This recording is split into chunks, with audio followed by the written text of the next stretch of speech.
Hey nerds, Farmer Jesse here. Welcome to Growers Daily, your daily dose of ecological farming insight. It is Tuesday, March 11th, 2025, and today we're going to talk about the hardest vegetables to grow, because we did the easiest yesterday, competition from community gardens, and where to put a garden in the first place. So let's do it.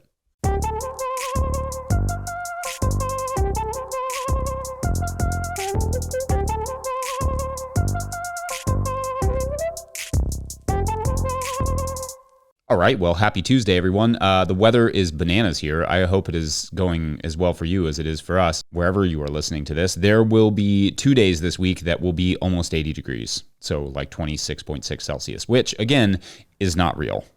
It's a test.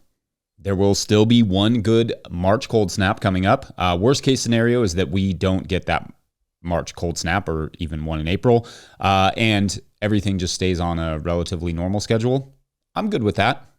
It's better safe than sorry. So yesterday I discussed the easier crops to grow, and today I thought I would break down some of the harder crops to grow. Hard is, of course, like easy is, relative. Does hard mean that it just takes more work? Does hard mean that it takes a lot of know-how for a particular crop?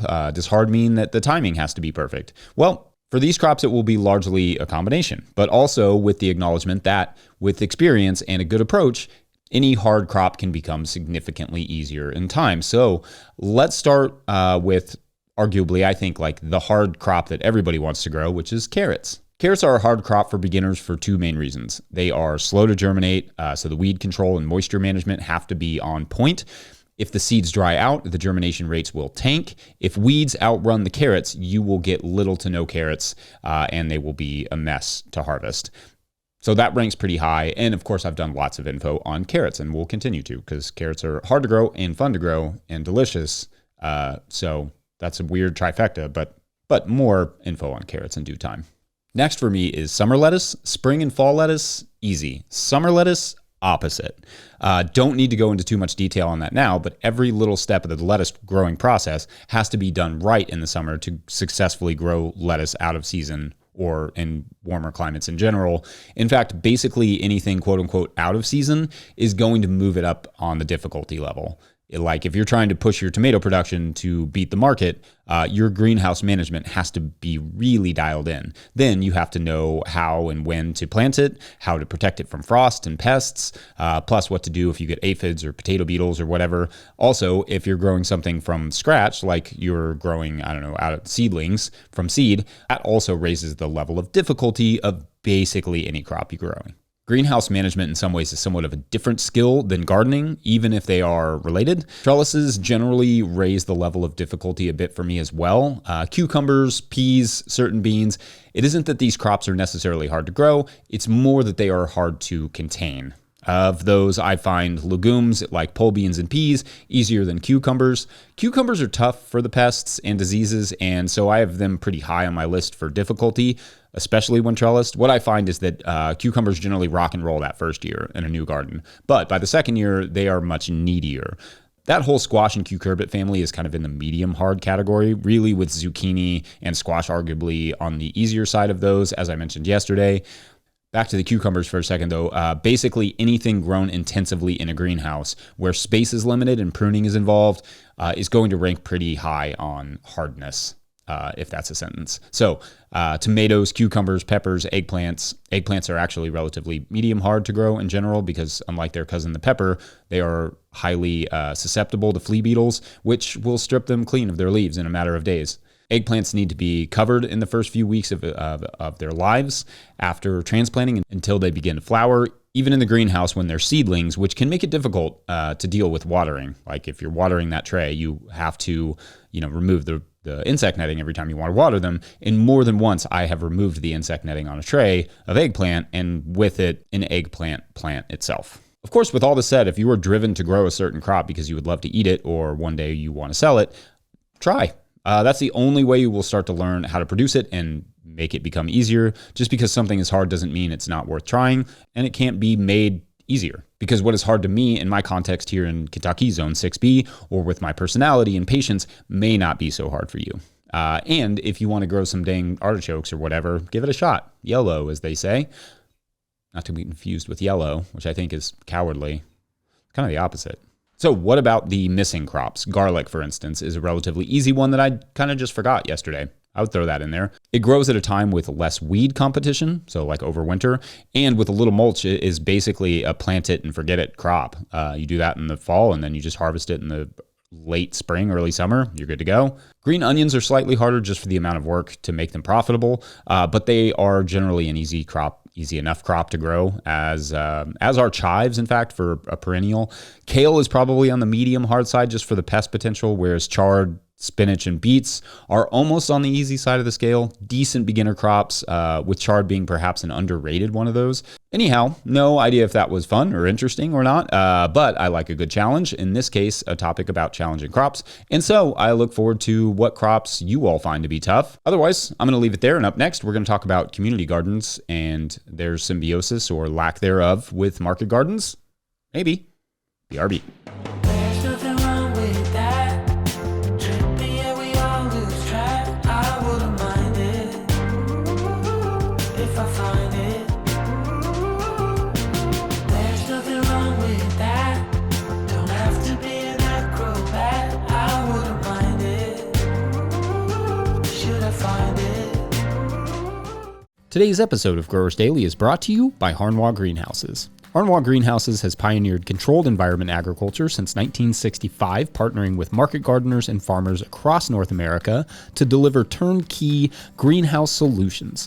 Their unwavering mission is to support growers' success through innovation and expertise in design, manufacturing, and installation. Harnwah Greenhouses are engineered to withstand high wind and snow loads, providing optimal brightness, increased yields, rapid ROI, and long-lasting durability. With over 20,000 projects completed, they are more than a manufacturer. They are a trusted partner. Their structures foster sustainable, energy-efficient ecosystems that drive profitable, resilient agriculture. In 2025, Harnwah is introducing a new low-tech, high-tunnel model starting at just $2 per square foot, offering open field growers an accessible entry into controlled environment agriculture. Learn more at harnwah.com. That's HARNOIS.com. All right, back to the show.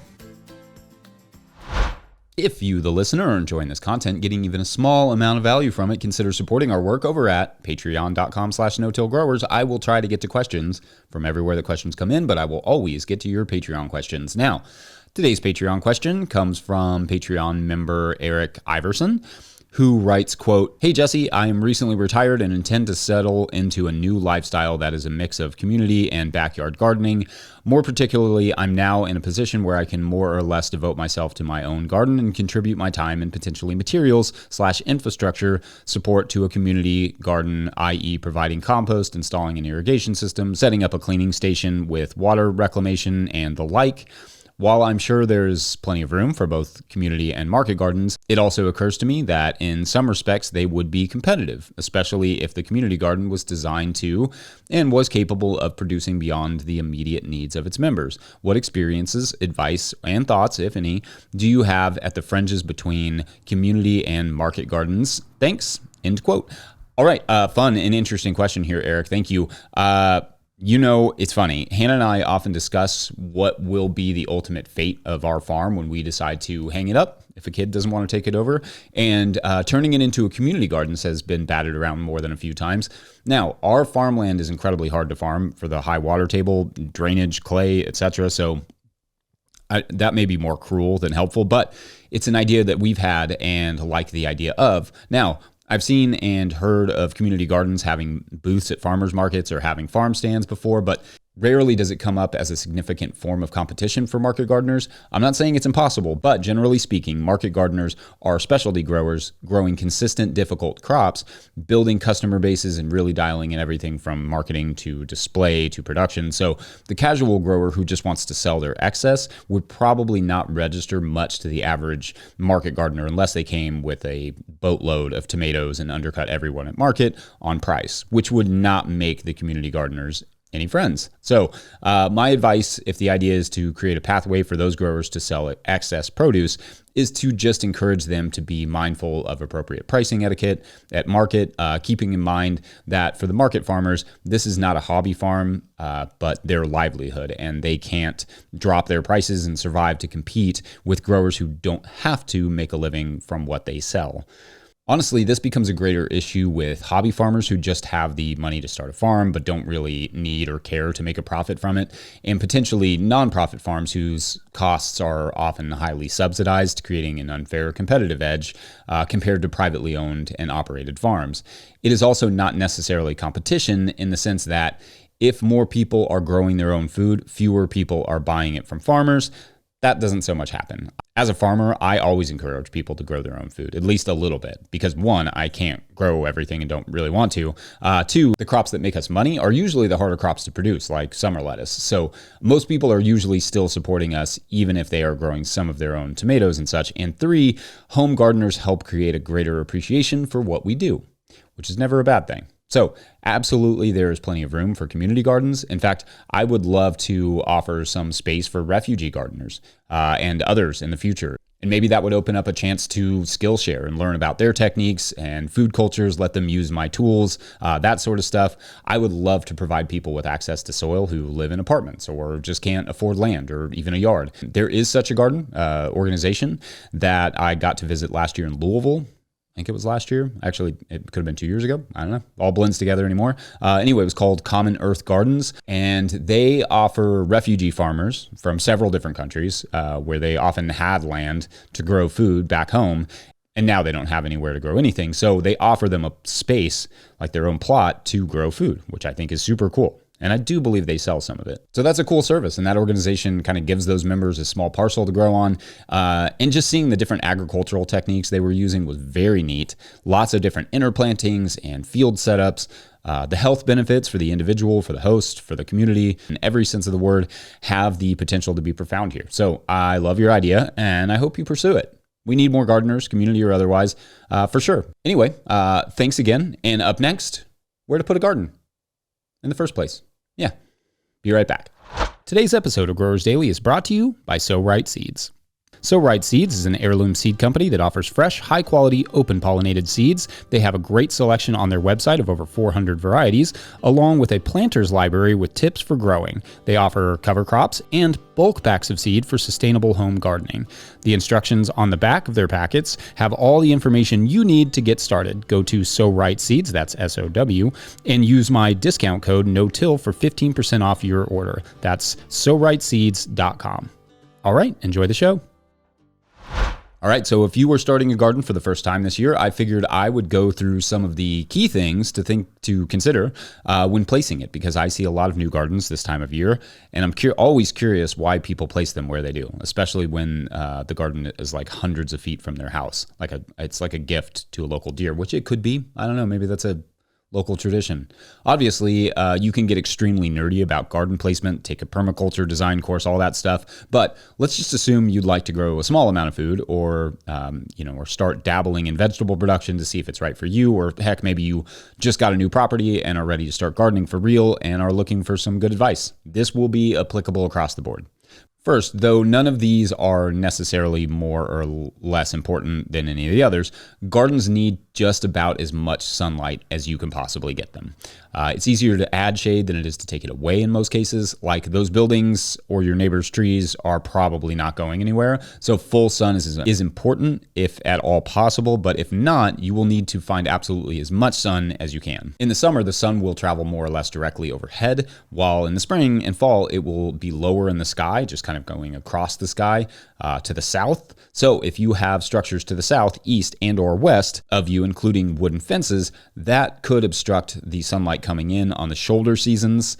The north side of a yard is typically the preferred if structures could play a role. You can also map the area and go outside once in the afternoon, midday, and in the morning to see where the light is striking and not striking to make that placement call. Flat ground is preferred, but if it's between a flat place and that floods and slight slope that doesn't flood, the slope is probably going to be the better, safer option.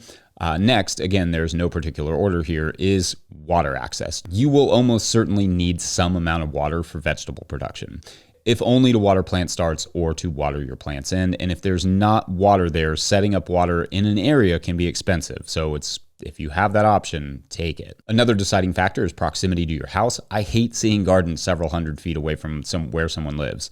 Out of sight, out of mind, right? More often than not, those gardens are weeds in June and then mowed by July because they simply do not get the requisite attention. You're not walking by them every day. You're having to go out of your way to visit them.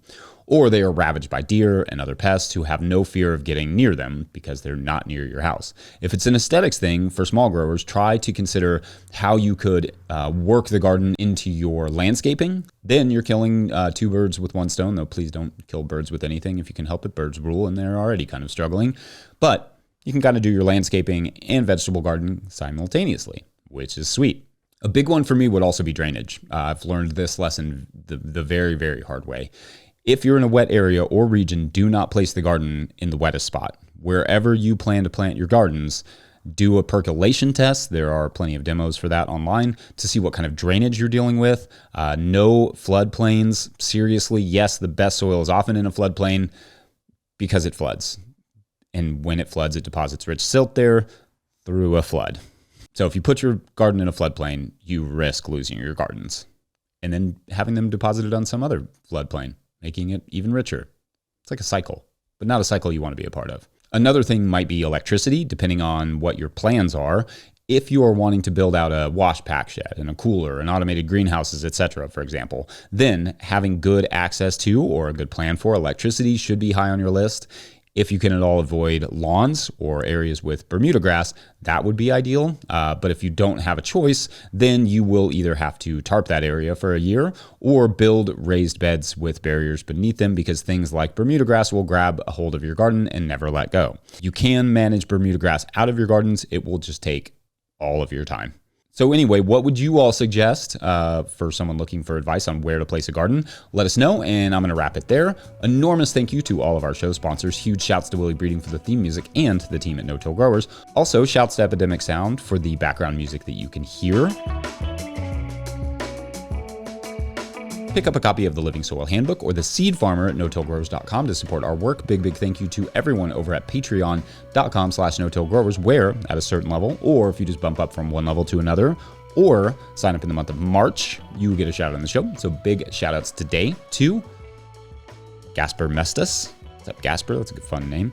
Cedric Reed, William Wiley Modrow, Richea Grant, which I started 20 years ago. Dwight Yoder, Honey Works, Lynn Tompkins, Rebecca S., Mark Ravenel, Doug Wilkes, Lee Shelley, Brian McCarthy, Larry Shepard, Martian Cindy, DP, Kat Brannigan, Little Row Farms, Hank Zecca, Ashley Sharp, Jill Crosby, Scott Roser, Norskgard Farm, Laura Britton, Alex Savatsky, Alberto Diaz, Peter Broad, Jason Ruel, Earth Care Farmer Jane Murner, Derek Page, Meredith Light from Granite Springs Farm, Grown Up Farm, Bob and Ann Patton of Hexhamshire Organics, Jared Kirst at Rivendell Farm, Steve Larson, Fiona and Donnie of Firefly Farm, and Jen Lawrence. So obviously that's our monthlies, right? Big group. And this week, the monthlies are doing a good old fashioned barn raising, or they were. And that was the goal. And at the end of the first night, there was like a flash flood, right? And it washed out a giant moat around where they were building. And then they all sort of realized almost simultaneously that they could build a castle instead of a barn. And so they proceeded to build a castle instead of a barn. And this became a trend, and it took off nationwide. And, instead of filling the moats with like crocodiles, right? They filled them with like productive, beautiful aquatic plants that they could sell and at the local market, and a U-fish operation. So a little value adding there. I like that. Castle Farms. Who knew? Thanks for watching and/or listening. We will see you tomorrow for Wednesday. Yeah. Bye.